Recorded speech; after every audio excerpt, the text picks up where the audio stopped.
ഇന്ന് എൻ്റെ ഒരു ഗെറ്റ് റെഡി വിത്ത് മീ ആണ്. അപ്പോൾ ഗെറ്റ് റെഡി വിത്ത് മീ എന്ന് പറഞ്ഞ് എല്ലാവരും കാണിക്കുന്ന പോലെ ഇന്ന പ്രോഡക്റ്റ്സ് എന്നൊന്നും പറഞ്ഞ് അങ്ങനെയൊന്നും ഞാൻ കാണിക്കുന്നില്ല. കാരണം എനിക്കതറിയത്തില്ല.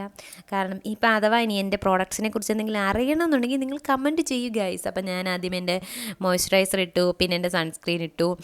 അതൊക്കെ ഒന്ന് തൂത്ത് പരട്ടി എല്ലാം എൻ്റെ സ്കിന്നിലോട്ട് അബ്സോർബ് ആകട്ടെ എന്ന് വെച്ചു. സോറി, ഞാൻ എൻ്റെ മോയ്സ്ചറൈസർ മാത്രമാണ് ആദ്യം തേച്ചത്. ആവേശം കൊണ്ട് ഞാനങ്ങ് പറഞ്ഞു പോയതാണ് വോയിസ് ഓവർ കൊടുത്തപ്പം. ആദ്യം മോയ്സ്ചറൈസർ തേച്ചു, അത് കഴിഞ്ഞ് ഈ ചിരിച്ചുകൊണ്ടിടുന്നതാണ് സൺസ്ക്രീനെല്ലാം വാരി പൊത്തുന്നുണ്ട്. കാരണം സൺടാനൊക്കെ അടിച്ച് പണ്ടെൻ്റെ മുഖമൊക്കെ ഇങ്ങനെ കരിഞ്ഞിരിക്കുകയായിരുന്നു. പിന്നാണ് എനിക്ക് ആ ബോധോദയം ഉണ്ടായത്. അതായത് പിന്നാണ് നമ്മൾ യൂട്യൂബും അതൊക്കെ ആക്റ്റീവായപ്പം, അതായത് നമ്മുടെ കൊറോണ സമയമൊക്കെ ആയപ്പോൾ നമ്മൾ യൂട്യൂബിനെ കൂടുതൽ ഡിപ്പെൻഡ് ചെയ്തപ്പോഴാണ് എനിക്ക് മനസ്സിലായത് സൺസ്ക്രീൻ എന്ന് പറഞ്ഞൊരു സാധനമുണ്ട്, അത് നമ്മളെ കുറേ ഹെൽപ്പ് ചെയ്യുമെന്നൊക്കെ എനിക്ക് മനസ്സിലായത്. അന്ന് തൊട്ട് ഞാൻ തുടങ്ങിയതാണ്. പക്ഷേ എൻ്റെ മുഖത്തിന് പറ്റിയ സൺസ്ക്രീൻ ഞാൻ ഈ ഇടയ്ക്കാണ് ഗൈസ്, അതായത് 1 ഇയർ ആയതേ ഉള്ളൂ എൻ്റെ മുഖത്തിന് പറ്റിയ സൺസ്ക്രീൻ ഞാൻ കണ്ടുപിടിച്ചിട്ട്. ഇപ്പം ഞാൻ ഉപയോഗിക്കുന്ന സൺസ്ക്രീൻ ഓയിലി സ്കിന്നുകാർക്ക് അടിപൊളിയാണ്. ഞാൻ എൻ്റെ ഡെർമറ്റോളജിസ്റ്റ് പറഞ്ഞിട്ട് വാങ്ങി ഉപയോഗിക്കുന്നതാണ്. എന്നാലും ഞാൻ പറയാതിരിക്കാൻ വയ്യ, നമ്മുടെ മുഖം നന്നായിട്ട് ബ്രൈറ്റ് ആക്കും. വേറൊരു അതായത് ഫൗണ്ടേഷനൊന്നും ഇട്ടില്ലെങ്കിലും ആ ഒരു എഫക്റ്റ് തരും. പക്ഷേ ഒത്തിരി വൈറ്റ് കാസ്റ്റ് ഒന്നും ഇല്ലാത്ത അടിപൊളി സാധനമാണ്. നമ്മുടെ മുഖത്ത് ആക്നെയൊക്കെ ഉള്ളവർക്ക് ആർക്കാണേലും വന്ന് ചോദിച്ചാൽ ഞാൻ പറഞ്ഞു തരുന്നതായിരിക്കും. അത് കഴിഞ്ഞ് നമ്മുടെ കണ്ണൊക്കെ എഴുതി, കണ്ണിൻ്റെ അടിയിൽ നമ്മൾ കാജലൊക്കെ ഇട്ട് എഴുതി. അത് കഴിഞ്ഞ് മേളിൽ ഐലൈനറൊക്കെ ഇട്ടു.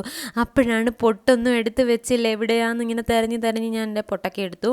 അത് കഴിഞ്ഞ് ഞാനിതെൻ്റെ പഴയ തീർന്നു പോയ മസ്കാരയുടെ ഇതാണ്. എനിക്കിതിൻ്റെ ബ്രഷ് വെച്ചിട്ട് ചീവുന്നതാണ് ഒന്നും കൂടെ കംഫർട്ടായിട്ട് തോന്നിയത്. അപ്പം പിരികമൊക്കെ ഒന്ന് ചീവി കൊടുക്കാമെന്ന് വിചാരിച്ചു. കാരണം ഞാൻ എൻ്റെ കല്യാണം കഴിഞ്ഞ പിന്നെ ഇതുവരെ എൻ്റെ പിരികം എടുത്തിട്ടില്ല. പിന്നെ നമുക്ക് ബ്ലഷ് ഇല്ലാതെ നമ്മളെങ്ങും പോകത്തില്ല ഗൈസ്. എനിക്ക് ബ്ലഷ് ഭയങ്കര ഇഷ്ടമാണ്.